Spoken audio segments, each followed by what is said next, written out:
Hey everybody, it's Alex from Monroe Laser Engraving, and today we are going to be making a thank you plaque for a playground out of Rowmark Naturals Galaxy Black acrylic. This is a 2-ply acrylic, so we've got a white core and a marble or granite almost finish on that. It's textured and everything, looks just like the real deal. So we're going to jump into software, check out our artwork, and then get this thing in the machine.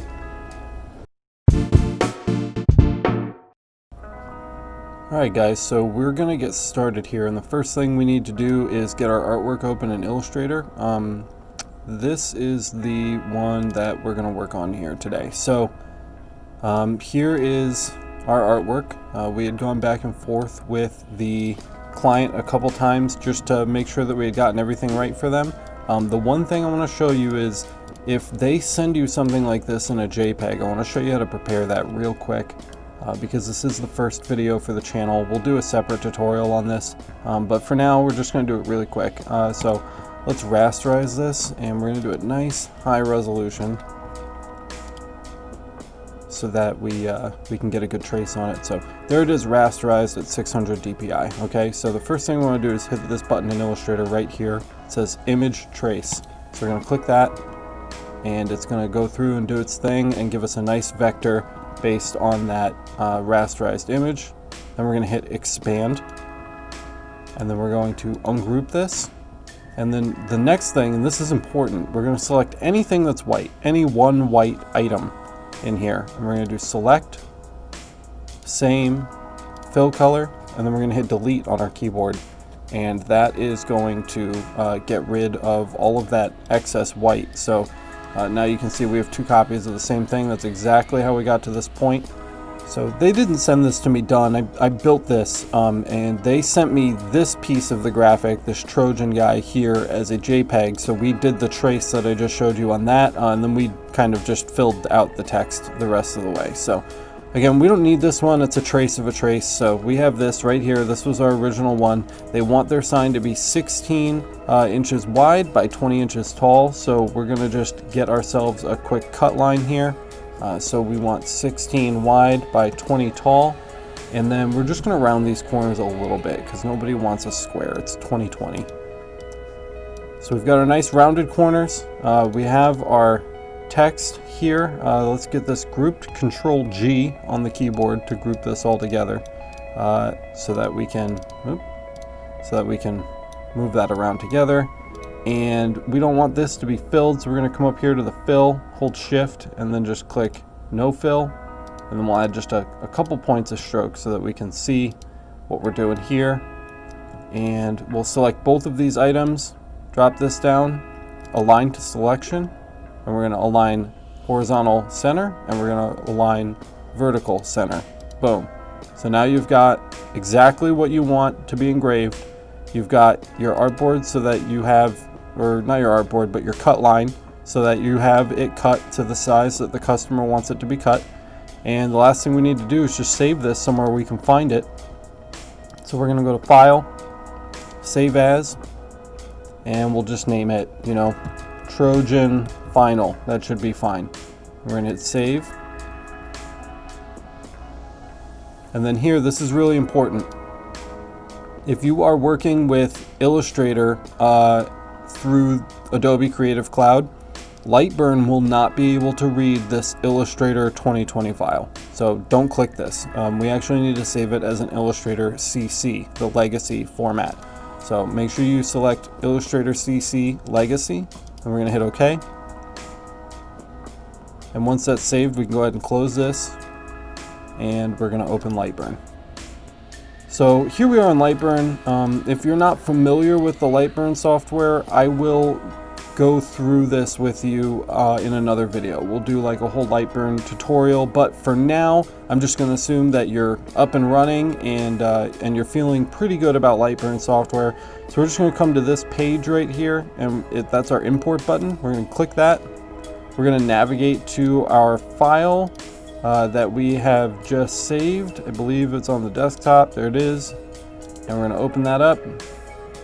As you can see, it's we're really pushing the limits here of our workspace, but we're going to just rotate this sideways to make it a little easier to work with. Since our material doesn't have a grain, it's just speckled granite colored, this isn't really going to matter. But if we were doing something like a wood grain kind of acrylic, we'd want to make sure that this was oriented appropriately with the direction the customer wants the grain going in. So we're gonna do a cut and a engrave at the same time here. So what we need to do first is change the color of the things that we want to engrave. So this is all grouped together from Illustrator, so Lightburn remembers that. And we're gonna come down here and click blue, just to give that a different color.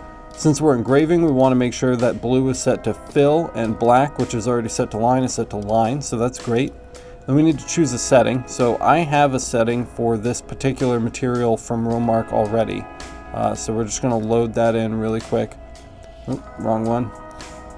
So we want to make sure we apply that to the right layer. So blue is our engraving. So we'll assign that. And here's our cut, 1/8 inch cut. It's 1/8 inch material, so we'll assign that to the black. Perfect. You might have different settings for your laser.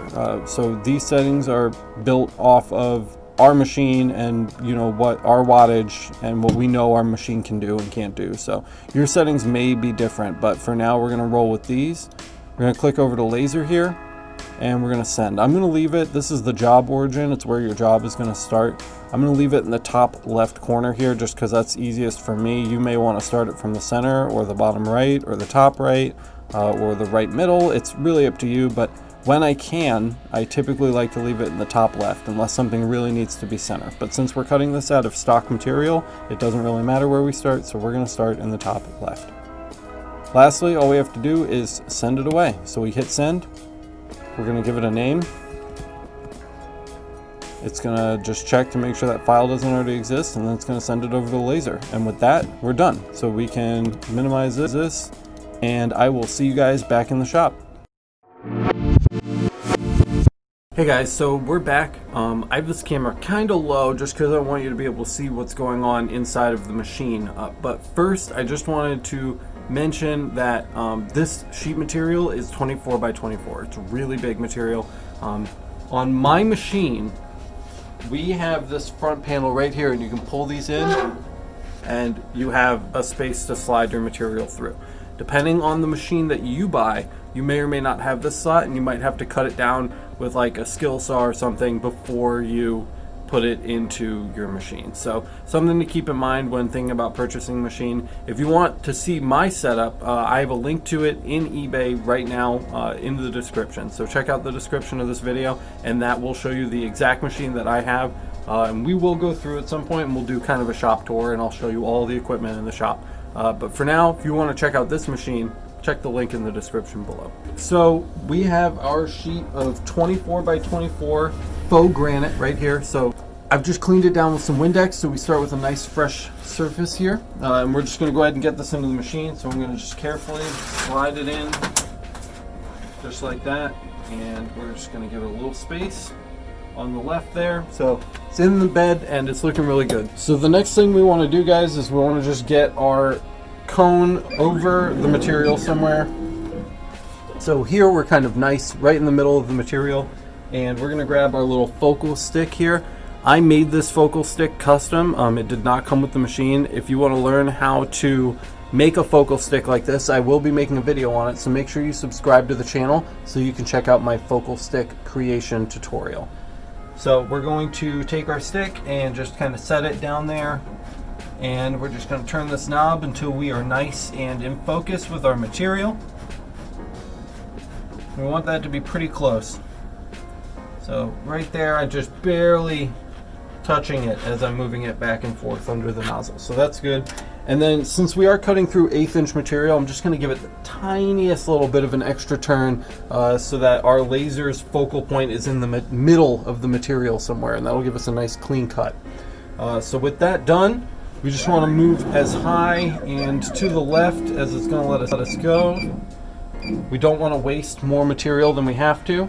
We're gonna set our origin with the origin button on the Ruida controller. All right guys, so here we go. So we've set our origin in the top left corner. So we've moved the nozzle to the top left corner of the material, and now we're hitting origin so that we are also physically starting in the top left corner of the material. We're gonna go to File, and we're gonna find Trojan. That's our file that we built together in Lightburn. So we're going to hit Enter. It's gonna load that in. Sometimes it can take a while, so be patient. We can see that these are the settings that we set, so we know that that's accurate, and we know this is the file that we want to use. Again, just for good measure, I like to hit origin, and then we'll hit frame. And that's going to show us exactly the size that this is going to be, guys. So all that's left to do now is hit start, but first we need to do a couple more things. First and most importantly, we need to turn our chiller on. So to turn our chiller on, we're just gonna hit the switch here, and this is gonna boot up. These chillers can be a little bit of a pain in the butt, so I'm going to post a tutorial on how to work with these as well. So just keep an eye out for a future video on how to work with chillers, especially the CW5200. There are some really important differences when picking a chiller, and we're gonna get into all of that down the road. But we are building a plaque today, so it's on, and that's good. Here I have a little inline switch, which we use to turn on and off our air assist. So we're going to turn our air assist on. And finally, over here, we've got our little sliding knob for our exhaust. These TerraBloom exhausts are so good. It's an inline exhaust, so you can see it runs out from the machine, inline, and then it comes right up and right out the window. And these TerraBloom exhausts are so much better than the ones that come with the machines. The ones that come with the machines are loud, they're annoying, they break, they're electrical and fire hazards. So I really recommend these TerraBlooms. We'll do a review video on these at some point, but if you're interested in picking one up, I will leave a link in the description for you.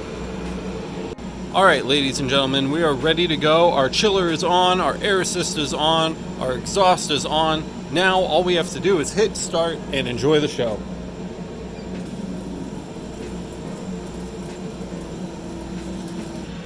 So I did mess something up, and I'm just going to show you really quick here. This order right here, these are backwards. We want to engrave first and cut after. That's really important. So we're going to pop this back in and send this over. I will see you back over at the machine, and we will run the job again just like we did the first time, but with the order of these two switched, because we do not want to start cutting before our engraving is done, or we might get an off-center engraving. So we're just going to name this Trojan 2, and we will get right back to work.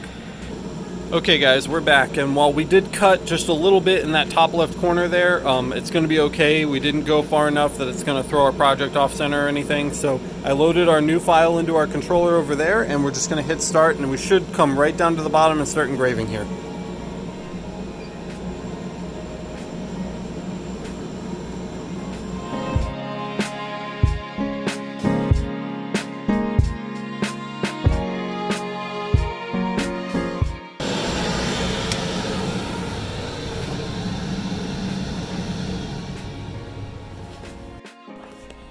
Alright guys, so the sign is done, but god, it looks like crap. So what do we do from here? Well, I'm going to show you. Alright guys, so I threw the fish eye lens on so you can see what we're doing here. Here's our final sign, and it looks like just total garbage. It does not look good.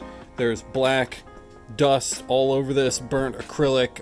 It looks really bad. So how do we fix this? Well, it's not as hard as you might think. The first thing that you're going to need is a giant bottle of alcohol. The higher the percentage, the better, but we are in the middle of a pandemic right now, so this is all I could get. It will do what we need it to do. So 70% isopropyl alcohol, check, that's great. The second thing that you're going to want is one of these, and this is a Mr. Clean Magic Eraser. Well, not really. So this is a knockoff magic eraser, and let me show you how many you get for the same price as a 6-pack of the name brand. Here is the pack I got from Amazon. Okay, This costs the same amount of money as a 6-pack of Mr. Clean Magic erasers from the store. Do not buy it from the store. Get it from Amazon. There is a link for this in the description so that you can get the same deal on these, even if it's not for laser. I mean, for anything, honestly. I love them so much. I need to do a review on them, and they're so cheap and they work so great for everything. So if you want to support the channel, shop for these with the link in the description. Anyway, guys, the magic is done. You can imagine how this is going to go. So I'm going to open this up. We're going to get a good amount of that out there on the plate, and we are just going to start scrubbing. It should come right up. The trick with this is that you want to dry it as fast as you can after you get it white. If you let it sit, the contaminants will just dry back onto the acrylic and you'll have to start the process all over again. So let me show you what I use for that. So again, just microfiber cloth here.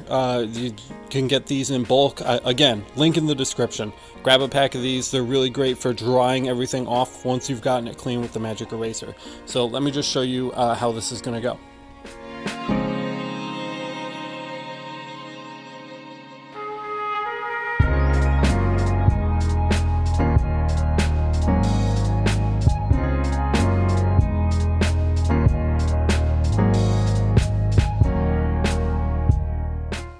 Okay guys, so you might get to the point where this is just completely black and saturated and just like absolutely disgusting.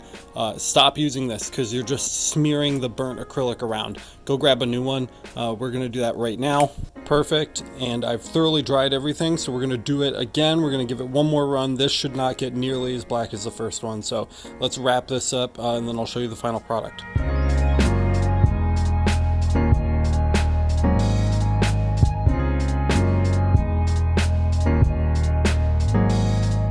Alright, so with the alcoholing out of the way, we're going to grab a new rag. This one doesn't need to be clean, it just needs to be cleaner than the one we were mopping up all the alcohol with.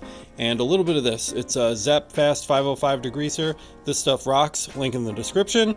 And we're just going to spray this down just to get up any kind of leftover alcohol dust, any residue that might be left over. This is going to clean it all off, and it's going to give our granite, our faux granite, a really nice shine. It's going to make those whites super white and the granite texture really pop. So let's just wipe this down, and we're done, guys. This is looking just like stellar. I mean, really good. So we've come a long way from even just fresh out of the machine there. You can see that we have the contrast we're looking for now.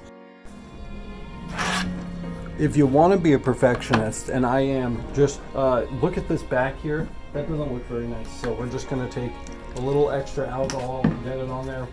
Use a clean side of one of our magic erasers, and we're just going to wipe that excess down and get that all off.